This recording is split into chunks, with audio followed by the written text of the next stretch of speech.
Man rescues dying pregnant Mustang Mare. Months later. Her herd's response is unbelievable. The wind howled across the endless plains, carrying with it the whispers of the untamed wilderness. Towering mountains loomed in the distance, their snow-capped peaks standing like silent sentinels over the land. Vast golden fields stretched as far as the eye could see, dotted with wild sage and the occasional twisted tree, bent and weathered by years of merciless storms. Running free across this rugged terrain was one of nature's most breathtaking sights. A herd of wild mustangs. Their hooves thundered against the earth, their flowing manes like fire dancing in the wind. They were the embodiment of freedom, of raw, untamed power. But beneath this beauty lay a cruel reality. Out here, survival was not guaranteed. A moment of weakness could mean death. The scorching summers, the brutal winters, the unrelenting hunger. All of it tested even the strongest among them. And when one of their own could no longer keep up, the herd had no choice but to leave them behind. This was the law of the wild. And for one mare, it was the beginning of the end. Lying in the dirt, motionless, a heavily pregnant Mustang mare struggled for breath. Her ribs pressed against her skin, her once powerful legs trembling with exhaustion. She had once run with the herd, proud and strong. But the burden of carrying a foal had drained her strength, and now she had been abandoned, left to die alone. Her eyes, once filled with the fire of the wild, were now dull and clouded with pain. Flies buzzed around her, sensing her weakness. Every breath was a battle, every second a fight against the inevitable. The sun beat down mercilessly, baking the ground beneath her. Her throat burned with thirst, but there was no water in sight.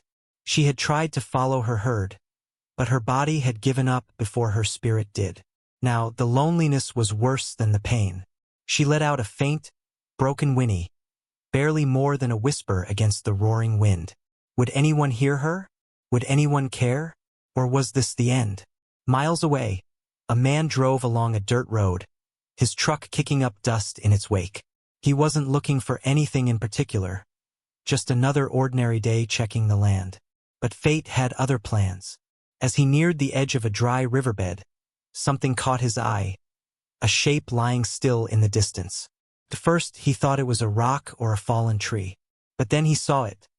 A Mustang mare, collapsed in the dirt. His heart pounded. He knew what this meant. A wild horse in this condition was a death sentence. If she had been left behind, it was because she was too weak to continue. Out here, nature did not show mercy. But something stopped him from looking away. Maybe it was the way her sides barely rose and fell, proof that she was still alive, just barely. Maybe it was the desperation in her eyes, the silent plea for help in a world that had already given up on her. Or maybe it was the realization that she wasn't just fighting for her own life. She was fighting for two. Without a second thought, he stepped out of his truck. He didn't know if she would trust him. He didn't know if she had the strength to make it. But he knew one thing. He couldn't leave her behind. The man stood frozen for a moment, staring at the frail, gasping Mustang before him. Every instinct in him screamed that this was a lost cause. She was too weak, too far gone. Even if he somehow got her back to his ranch, what were the chances she'd survive? What if he put her through the agony of transport, only for her to take her last breath before he could even help her? And then there was the foal inside her. He could tell by the curve of her belly that she was close to giving birth.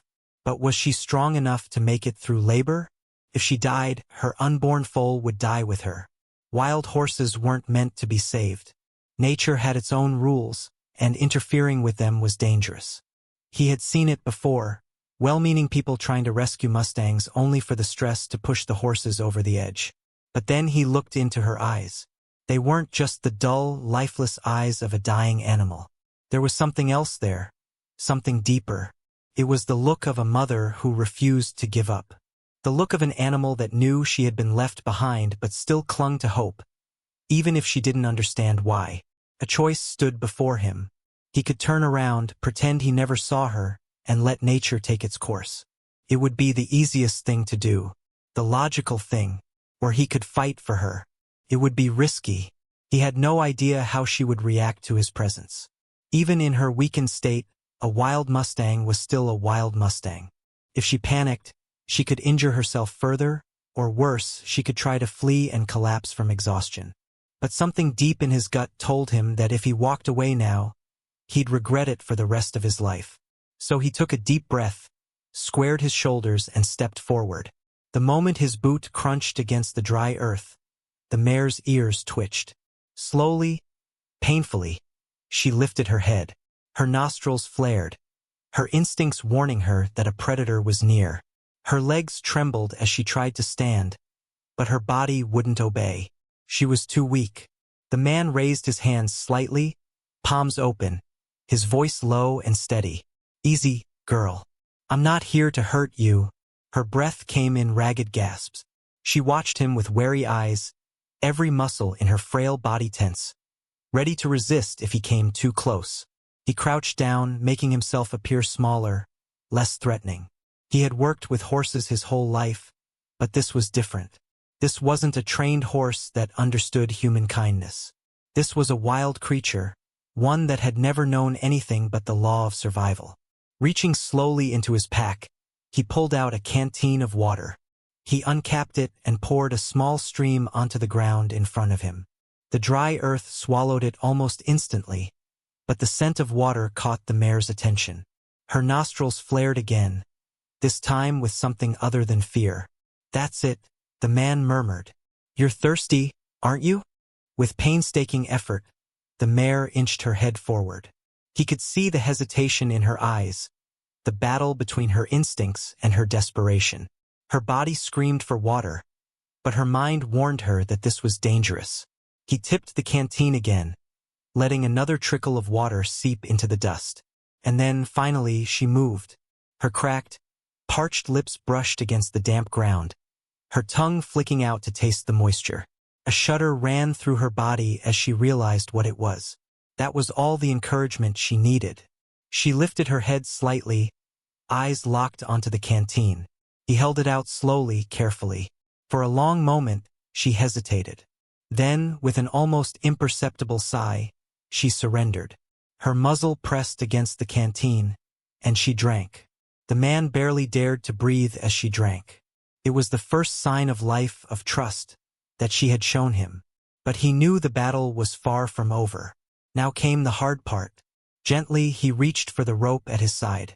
He didn't want to startle her, but he needed to get her secured if he had any hope of moving her. If she bolted, it would be over. He spoke in a low, calming voice as he slowly looped the rope, careful not to spook her. Every second felt like an eternity as he inched it around her neck, letting her get used to the feeling. Then he made the first tug. For a brief moment, her instincts flared up again. She stiffened, her breathing quickening, her ears flicking back. He braced himself, expecting her to resist. But then, as if she understood, maybe not completely but enough, she relaxed. It was almost as if she knew he was her only chance. With great effort, she shifted her weight, trying to push herself up. The man tightened his grip on the rope, ready to steady her. She wobbled, her legs shaking beneath her frail frame. Twice she nearly collapsed again, her breath coming in sharp gasps. But she didn't give up. With one final push, she found her footing. She stood. The man exhaled a breath he hadn't realized he was holding. But there was no time to celebrate. They still had a long way to go. The truck was parked a few yards away, the trailer ready. But how was he going to get her inside? She barely had the strength to walk. One step at a time. That was all they could do. Carefully, he guided her forward. She took one shaky step, then another. Every movement seemed to drain what little energy she had left, but she kept going. And then, just as they reached the ramp of the trailer, her legs buckled. "No, no, no. Come on, girl, you're almost there." The man dropped to his knees beside her, his hands gripping the rope. If she collapsed now, she wouldn't get back up. For a split second, he saw the look in her eyes again. That same defiant spark, that refusal to surrender. Then, with what seemed like the last ounce of strength she had, she pushed forward. One step, another, and then, with a final effort, she stumbled inside the trailer. The man shut the gate behind her, his heart pounding. She was in. Now, the real fight for survival would begin. The trailer rattled over the dirt road, the mare swaying with every bump. Her breathing was still shallow, her body weak, but she was standing. That was something. The man stole glances at her in the rearview mirror, his grip on the steering wheel tightening. Would she make it? By the time they arrived at his ranch, the sun was dipping below the horizon. The air was cooler now, a welcome relief after the brutal heat of the day. He backed the trailer up to the barn, then stepped out cautiously. The mare hadn't moved much, her frail frame trembling as she tried to stay upright. He unlatched the gate and spoke to her in a calm, steady voice. "Easy now. You're safe." She hesitated, her eyes darting toward the open space beyond the trailer. The instincts of a wild horse were still there, an ingrained fear of confinement, of human presence. But her body had no fight left. Slowly, she stepped down, her hooves landing on the soft bed of hay he had laid out for her. Inside the barn, he guided her into a large, open stall. It wasn't a cage. It was shelter. Fresh water waited in a trough, along with a flake of soft alfalfa hay. She sniffed at it cautiously, then took a tentative bite. Relief washed over him. She was eating. That was the first sign of hope. But her recovery wouldn't happen overnight. For days, she hovered on the edge of survival. He spent hours by her side, monitoring her breathing, checking her hydration, ensuring she ate enough to regain her strength. There were nights he barely slept, waking at every sound, afraid he would find her collapsed and lifeless by morning. The vet came and confirmed what he already knew. The mare had been in critical condition. Dehydration, malnutrition, and exhaustion had pushed her to the brink. But there was still a chance. If she continued eating, if she stayed calm, if her body accepted the care she was given, she might pull through. There was one more concern, the foal. The vet couldn't predict whether the unborn life inside her would survive. The stress, the malnourishment, the trauma, any one of those could have been enough to cause complications. But the mare had made it this far. If she had the will to live, maybe, just maybe, her baby did too. And so, the man continued his quiet vigil. He moved slowly around her, giving her space, allowing her to adjust. He didn't try to force affection, didn't try to tame her. He simply let her exist, let her heal, let her realize she was no longer fighting alone. At first, she kept her distance, her eyes wary, her body stiff whenever he came near. He expected it. Trust was something wild horses didn't give freely. But as the days turned into weeks, something changed. One morning, as he entered the barn with fresh hay, he noticed her ears pricked forward, not pinned back in fear, not flicking in anxiety. She was watching him, but not with the same wary tension. He placed the hay down and turned to leave, but then he felt something. A soft breath against his arm. He froze. She had stepped closer. She was choosing to be near him. Slowly, he turned, careful not to startle her. Their eyes met, and for the first time he saw something beyond fear. Recognition. It wasn't trust yet, but it was the beginning of something. From that moment on, their bond deepened. She began to anticipate his presence, her ears perking up whenever he approached. She no longer flinched when he moved, no longer stiffened when he spoke. Some days, she even took a step toward him rather than away. The first time she let him brush her coat, he barely dared to breathe. He ran the soft bristles gently over her back, feeling every ridge of her still prominent ribs. She let out a slow, contented sigh, and he knew she had accepted him. She was no longer just surviving. She was living. It happened on a stormy night. The wind howled outside the barn, rattling the old wooden beams. Rain pounded against the roof, a steady drumbeat in the darkness. The man had gone to check on the mare as he did every evening. But the moment he stepped into the stall, he knew something was different. She was restless. Her muscles twitched beneath her coat. Her tail swished with agitation. She shifted her weight from one side to the other, then let out a low, strained grunt. It was time. His pulse quickened as he knelt beside her, watching as her body tensed. The foal was coming. For what felt like hours, he stayed with her, whispering soothing words as she labored. Each contraction racked her still recovering frame, but she never gave up. She fought through the pain, through the exhaustion, through the remnants of the suffering she had endured. And then, finally, the barn was filled with the sound of new life. A small, wet foal lay in the hay, his tiny body trembling as he took his first breath. His mother, still panting, turned her head and nuzzled him weakly. A deep, maternal sound rumbled from her throat, a sound of relief, of triumph, of love. Tears burned in the man's eyes as he watched. This was a miracle, not just the birth, but everything that had led to this moment. This mare had been left for dead, abandoned by the herd that once protected her. She had been on the brink of death, with no reason to hope. And yet, here she was, alive, strong, a mother. The foal wobbled, his spindly legs attempting to support him. He stumbled, fell, then tried again. His mother licked his damp coat, encouraging him, guiding him.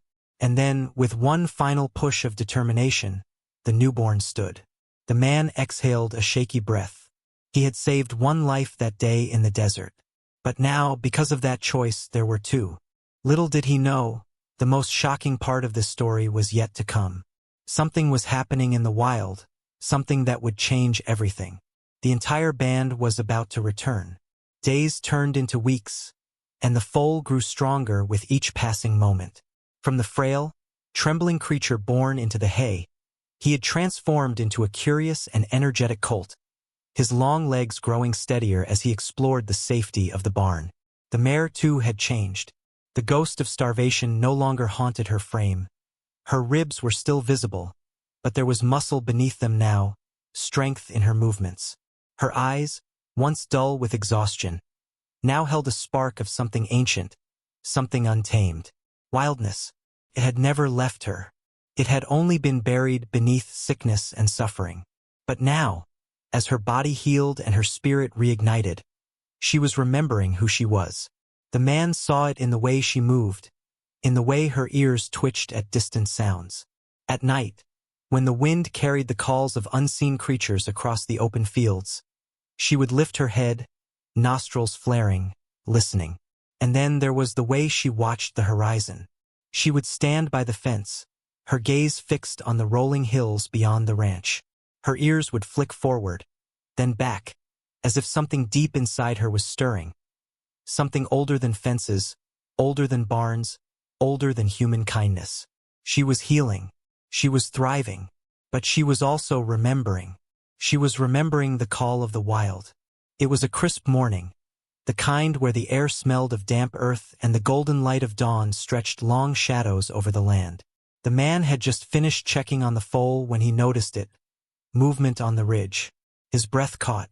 A band of wild mustangs stood there, their silhouettes stark against the sky. They were watching, the stallion at the front. A powerful, dark-coated beast. Stamped a hoof against the ground, his head high, his nostrils flaring.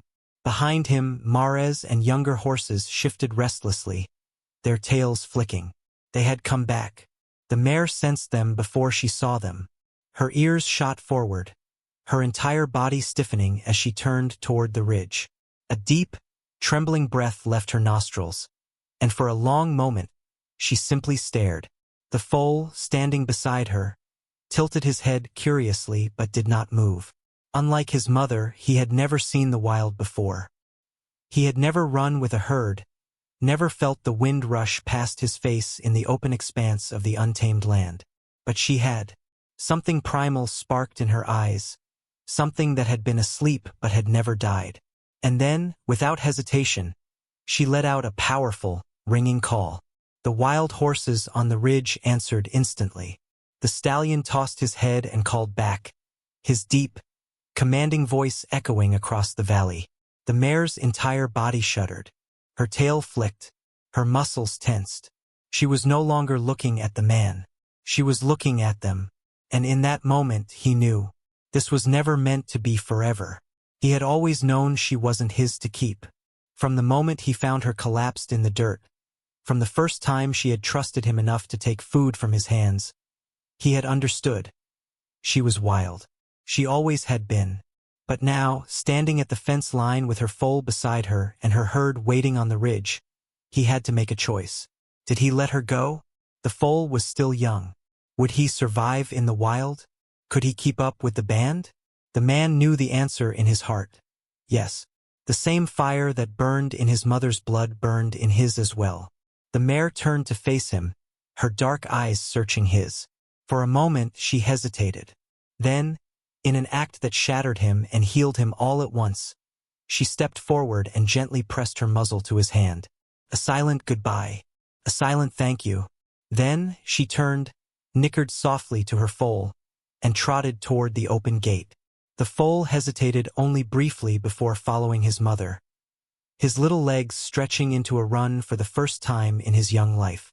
Together, they passed through the fence, their manes rippling in the wind. The stallion waited only a moment before he turned and led the band away, disappearing over the ridge. And just like that, they were gone. The man stood there for a long time, staring at the empty space where they had once been. A deep ache settled in his chest. Not sadness, not regret, but something heavier, something more profound. He had saved a life. No, he had saved two. But in the end, they had never belonged to him. They belonged to the wild. And that was exactly where they were meant to be. Days passed since the mare and her foal had disappeared over the ridge with the wild herd. The man had expected the emptiness. He had braced himself for the quiet that would settle over his land, for the absence of the soft nickers and the sound of hooves rustling in the straw. But what he had not expected was the lingering weight in his heart. Each morning, he found himself looking toward the horizon, searching for any sign of them. He told himself they were gone for good, that they had returned to where they belonged. And yet, something inside him whispered that the story wasn't over. Then, one morning, the unexpected happened. The man had just stepped out onto his porch when a distant rumble caught his attention.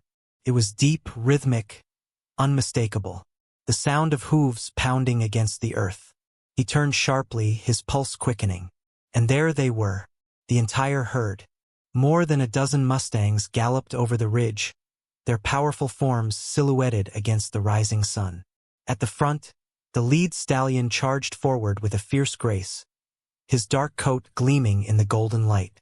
Behind him, the Mares followed, their muscles rippling with each stride. But what truly took the man's breath away was the sight of the mare and her foal, both running freely, no longer weak, no longer broken, but full of life. The man's heart pounded. Why had they come back? He expected them to keep their distance, to pause at the ridge as they had before. But they didn't. The stallion, the very leader of the herd, led them straight toward the man's land, slowing only as they neared the open field in front of his house. Then something unbelievable happened. Instead of turning and vanishing into the wild once more, the entire herd stopped. They stood there, unmoving, their breath misting in the crisp morning air. The mare lifted her head, her gaze locking onto the man's. And beside her, her foal, now stronger, his legs no longer wobbly, did the same. The silence that followed was unlike anything the man had ever experienced. It was heavy, electric, as if the air itself carried an unspoken message. The Mustangs stood united, their bodies forming a protective circle around the mare and her foal, their dark eyes fixed on him. They weren't just passing through. They had come back, for him. For what felt like eternity, the man and the wild horses simply watched one another. He felt something deep, something beyond words, beyond reason. Then, as if reaching a silent agreement, the stallion, the mighty leader of the herd, took a step forward. The man's breath caught. The stallion, a creature who had spent his life untouched by human hands, who had only ever known the wild, lowered his head ever so slightly in the man's direction. He closed his eyes, letting the moment sink in. He could almost hear the soft snorts of the horses, the gentle rustling of hooves against the earth, the steady heartbeat of a world that existed beyond human control. And then, just for a second, he thought he saw movement in the distance. A flicker of a shadow, a silhouette against the dying light. The stallion? The mare? Or maybe it was just the wind playing tricks on him. A small smile tugged at his lips. It didn't matter. They were out there where they belonged. And that was enough. With a deep breath, he turned and walked away, carrying their story with him. Not as a memory, but as a part of him. Forever. The story of the pregnant Mustang Mare and her herd is more than just an emotional tale of survival. It is a reminder of the deep, unspoken connections that exist between humans and the natural world. In a world where people often see animals as mere creatures of instinct, this experience proved something far more profound. They feel, they remember, and they understand kindness. The Mustangs did not just take what they needed and disappear. They came back in their own way to show that gratitude is not limited to humans alone. This story teaches us that true compassion is about giving without expecting anything in return. It is about respecting life in all its forms, whether human or animal, and recognizing that even the smallest act of kindness can ripple through the world in ways we never imagined. Wild horses are symbols of freedom, resilience, and unity. Their loyalty to one another, their ability to trust, and their instinct to protect their own mirror the values we, as humans, strive to live by. So the next time you see an animal in need, remember, your kindness will be felt. Maybe it won't be repaid in ways you expect, but it will never be forgotten. Because when you choose to help, to heal, to protect, you are not just changing one life. You are changing the world. What do you think about this incredible display of loyalty and gratitude? Let us know in the comments below. And if this story moved you, don't forget to like, share, and subscribe for more powerful stories that celebrate the bond between humans and animals.